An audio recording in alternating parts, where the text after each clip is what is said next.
Hello and welcome to the second video that I'm going to be posting in the platformer tutorial series. In today's video, I'll be discussing on how to download the assets and reviewing everything we've learned in the previous video. So to start downloading the assets, we can simply click the Windows button here and go to the Assets Store, or you can click Control 9 for easier access.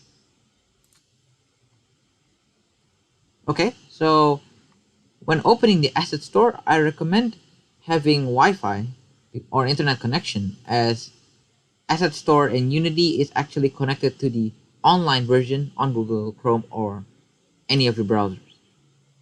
So the specific asset that I'm going to be used will be called Sunnyland. As you can see, if we scroll down, we have a lot of assets and the price for an asset. So as you can see, some of them cost a lot and some of them don't cost a lot or as much as the others. So the asset that I'm going to be giving you guys is free to use and very popular. So the name of the asset that we're going to be using is called Sunnyland. So to search that, simply go to the search bar here, click it, and then just type in Sunnyland.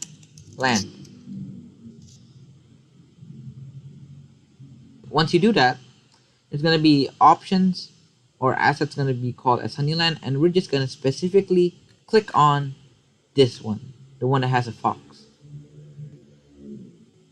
So we're just going to click it. It's going to bring us to the specific tab for Sunnyland.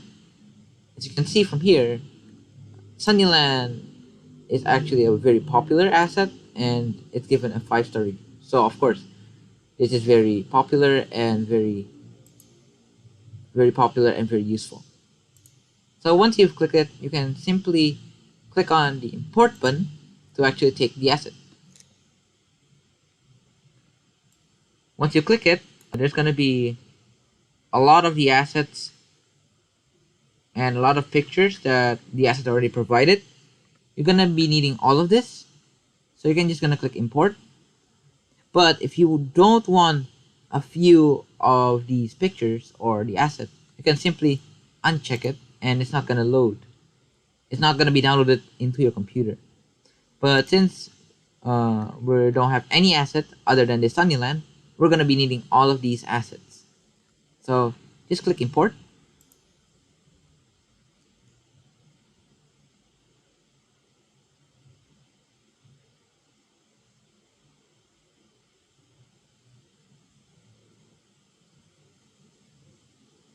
Okay, so once you click import, a folder called Sunnyland is going to pop up in your asset. This is actually the folder that the Sunnyland or the package itself created inside your laptop or computer.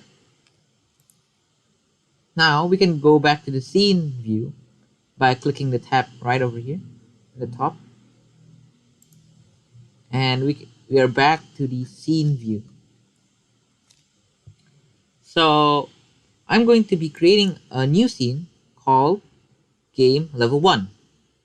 Now, since I want this tutorial to be as educational as possible, I want you guys to pause the video right here, download the assets that I've said before, and try to make the new scene.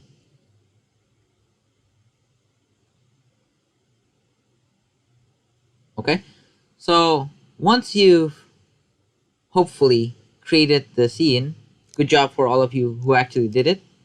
But if you don't know how to do it, it's fine. We're gonna learn everything, and by the end of the tutorial, you will get or understand how to make it. So we're gonna click here, File, New Scene, click Save because we just want to save the file, of course. Save, and then we've got an untitled screen. That's how easy it is. So now you're gonna go to File again, save it, and we're gonna save it to the scenes, and we're gonna call it Game Level 1. Okay, so now once you've done this, we've got the simple layout, the main camera of course, and we can add objects. To do this, you can simply right click in the hierarchy and select 2D objects and a sprite. This is going to be the sprite that we're going to be using for our player. So we can name this sprite player. So like before, I want you guys to pause the video right here and try to rename the new sprite as player. Okay, so for those of you who did successfully rename the sprite as player, good job. For those of you who doesn't know how to do it, it's fine. Like I said before, it's the learning process. So to do this, you can just click on the name of new sprite and simply type in the new name, player. There you go. It's gonna rename it as player. And now we can actually add a sprite for this player. But then we can't see anything, it's just a circle. Well, as you can see from the sprite renderer, we have nothing on it, no images. So if we go back to the asset, go to Sunnyland, go to the scenes, go to the artwork, go to sprites, player, and we can see a lot of these folders already organized from the asset. Click on the idle and search for idle 1. This is idle 1. So go to the player and go and drag the player idle 1, as you can see from the bottom name here, player 1, and just drag it to the player here in the non-sprite so that the picture can render. Now we have our first ever sprite. Now if we just go back and scroll, we can see that it's very tiny in comparison to the camera.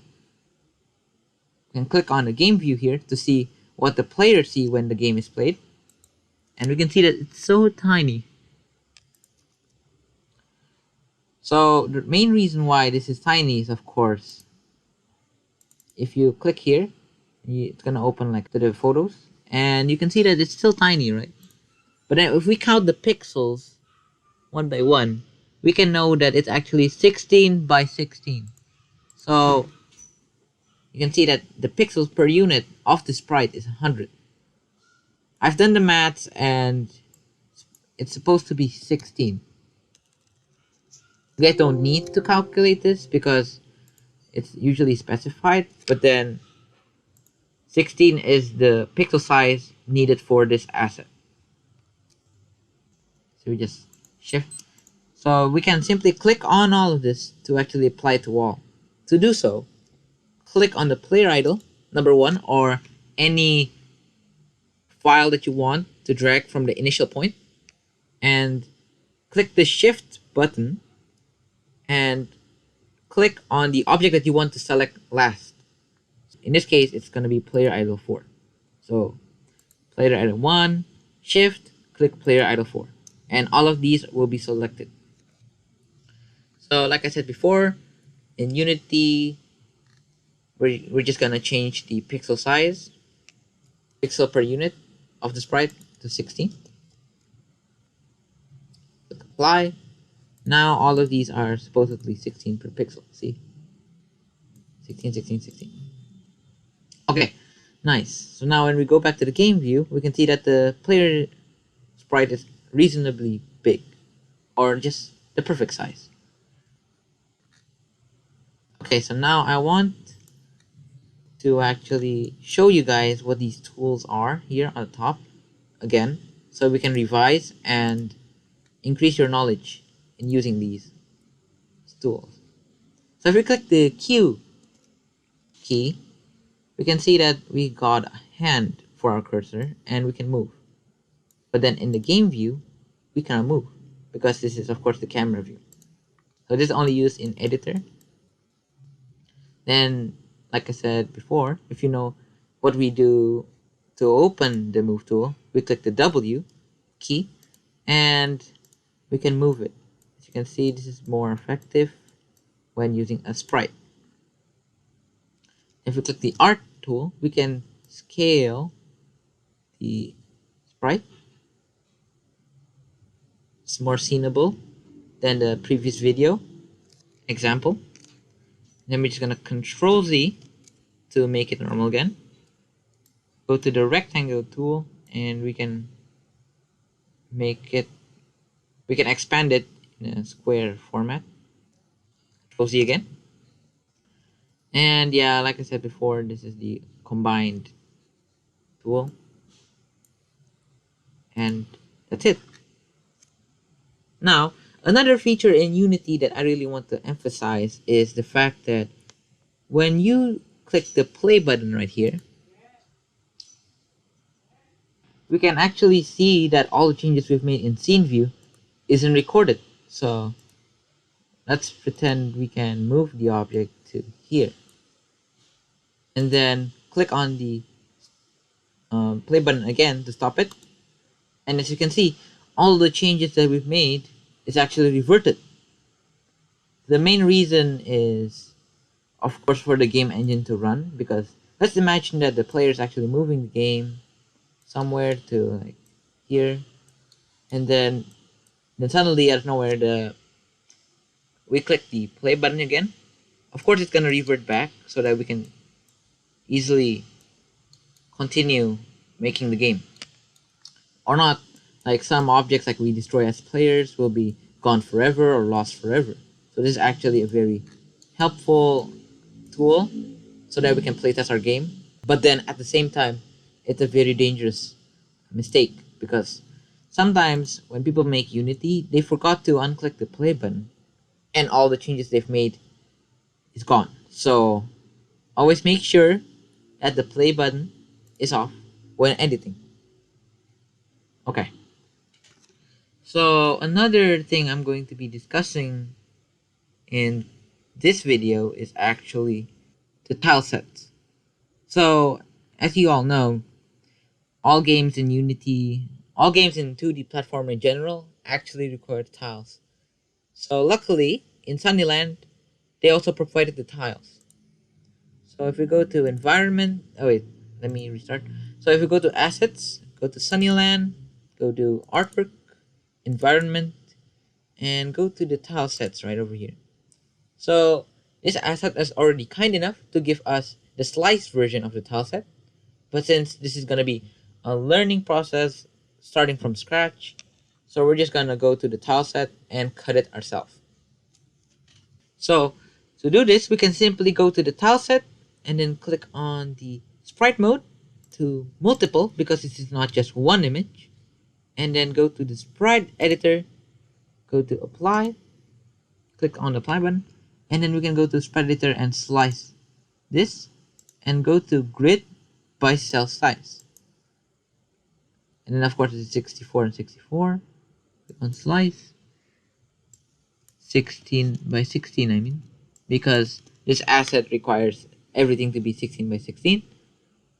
Click slice. And as you can see, each and every one of these tiles actually cut into individual boxes. Go to apply. And then as you can see, all of these are actually movable. And yeah. Close this. And go to the Windows bar. Go to the tile set.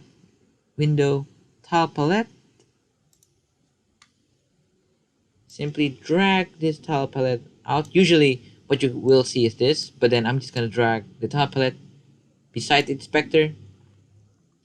Then we're going to create a new palette called Sunnyland palette.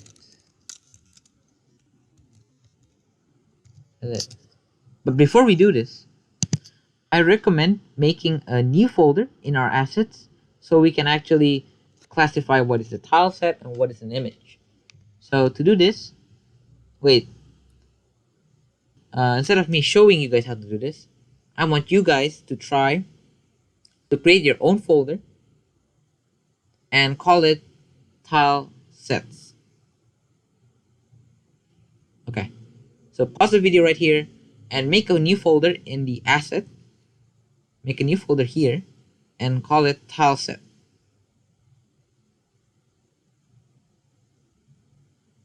Okay, so for those of you who did it successfully, I'm very proud of you.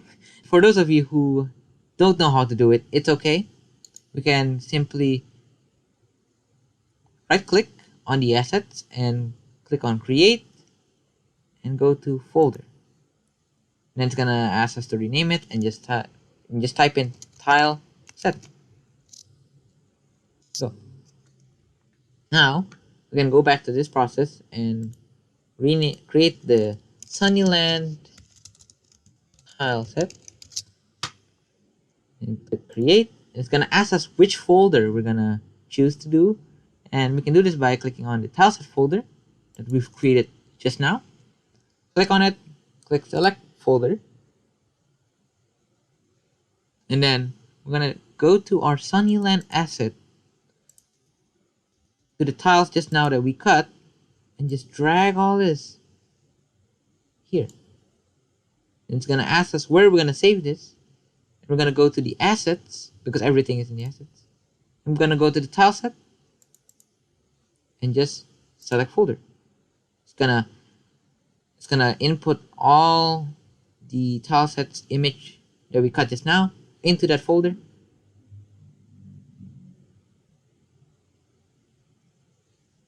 And now you've got the tile set cut. I will be discussing on how to use the tile sets properly and displaying them in the scene view in the next episode. For now, thank you for watching the video. I hope that you guys learn how to create a new sprite, how to move the sprite, how to use the tool properly, creating the new folder, importing assets, and creating or cutting down the tile sets and placing them in the tile palette. Thank you for watching the video. I think that's it for me today, and I'll see you in the next video.